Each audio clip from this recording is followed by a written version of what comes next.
أنه صلى الله عليه وسلم قال: إذا كان العبد المؤمن في انقطاع من الدنيا وفي إقبال إلى الآخرة نزلت عليه ملائكة بيض الوجوه. الله أكبر!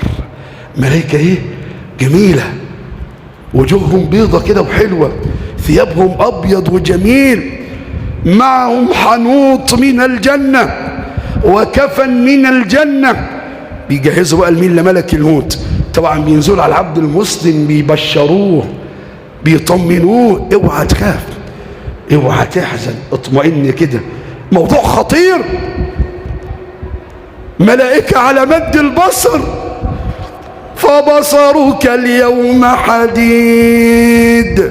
موضوع الدنيا اختلف، انت ساعة السكرات بصرك بيبقى حديد، مفيش حجوزات، مفيش حوائط، مفيش ستائر، بصرك حديد. الملائكة على مد البصر طمنوك، هدوك، اجلس كده بالراحة، اوعى تخاف، الموضوع كبير برضك. ملك موت لأول مرة هتذوق الموت. كل نفس ذائقة الموت وإنما توفون أجوركم يوم القيامة فمن زحزح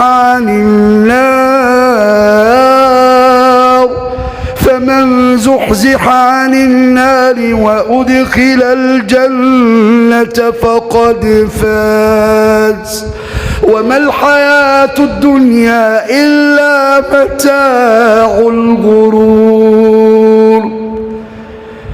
اللي يزحزح عن النار ويدخل الجنة هو ده الفوز، هو ده الفوز، هو ده الفوز الحقيقي.